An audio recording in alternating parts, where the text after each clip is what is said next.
ሰላም ዩቲዩብ ቤተሰቦች እንዴት ሰነበታችሁ? በዛሬው ፕሮግራማችን ይዤላችሁ የቀረብኩት ዲተርማይኒንግ ዘ ስቶፒንግ ዲስታንስ ኦፍ ዘ ቬሂክልስ የሚለውን ነው። ስቶፒንግ ዲስታንስ አንድ መኪና ፍሬን ሲያዝ እንዴት አድርጎ መጥቶ እንደሚቆምና እዛ አንዱ ላይ ለመቆም ዲስታንሱ እንዲጨምር የሚያደርጉት የተለያዩ ፋክተሮች አሉ። እነሱን የምናይበት ፕሮግራም ይሆናል። ስለዚህ ፕሮግራሚን ተከታተሉ። ለቻናል አዲስ ከሆናችሁ ላይክ፣ ሼር እና ሰብስክራይብ እያደረጋችሁ ተከታተሉ። ስለዚህ አሁን ቀጥታ ወደ ፕሮግራማችን እንገባለን።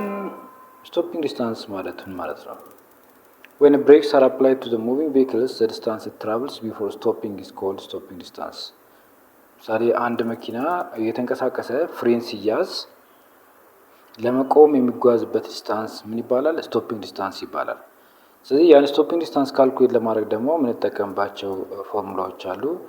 To calculate stopping distance, it is important for avoiding potential hazardous situations. There are many factors that can be affect the stopping distance of the moving vehicles. አንድ በእንቅስቃሴ ላይ ያለን መኪና ለማቆም በምናደርግበት ሰዓት ረጅም ዲስታንስ እንዲጓዝ የሚያደርግ ወይ ደግሞ ረጅም ርቀት እንዲጓዝ የሚያደርጉ የተለያዩ ፋክተሮች አሉ። እነሱን ግንዛቤ ውስጥ በማስገባት ነው ስቶፒንግ ዲስታንሱን ካልኩሌት ማድረግ የምንችለው። ስለዚህ እነሱ ምንድናቸው ፋክተሮቹ ስንል አንደኛው the speed of the vehicle ነው። የመኪና ፍጥነት ስቶፒንግ ዲስታንሱ ላይ ተጽዕኖ ያመጣል። በከፍተኛ ፍጥነት የሚጓዝ ከሆነ ስቶፒንግ ዲስታንሱ በከፍተኛ ሊጨምር ይችላል ማለት ነው። ሌላኛው weight of the vehicle ነው።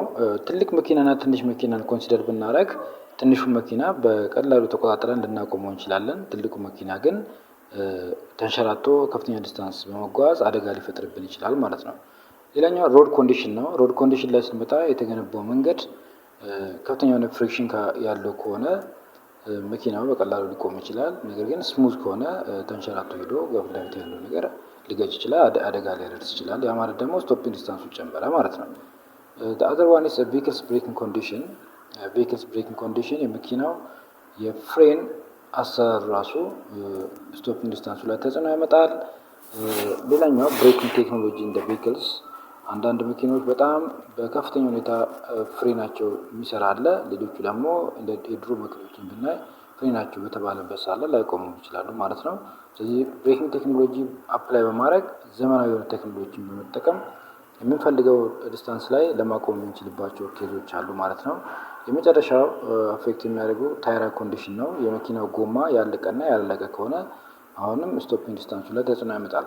መኪና ያለቀ ከሆነ ጎማ ያለቀ ከሆነ ይንሸራተትና ከፊት ለፊት ያለው ነገር ሊገጭ ይችላል።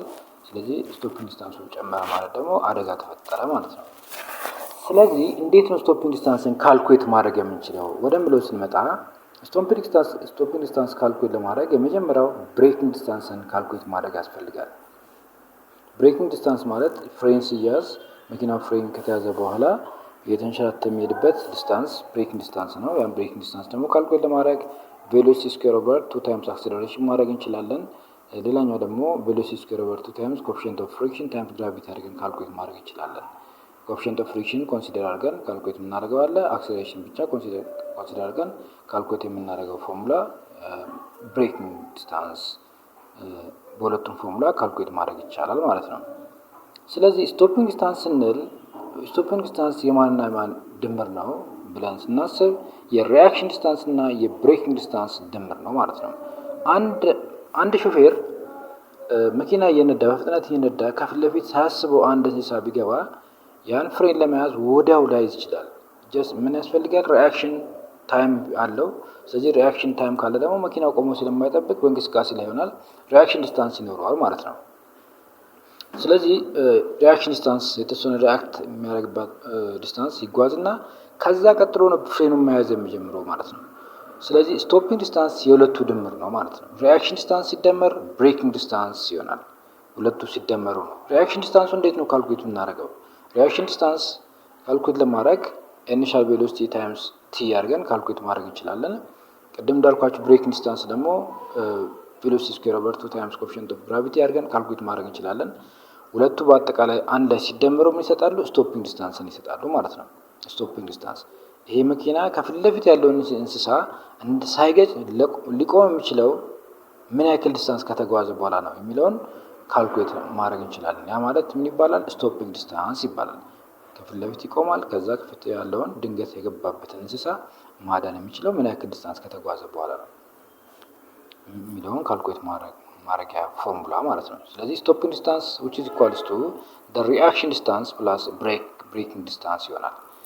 which is reaction distance ማለት velocity times initial velocity times t ነው and then plus final velocity initial velocity square over twice of coefficient of friction times gravity አድርገን ካልኩሌት ማድረግ እንችላለን።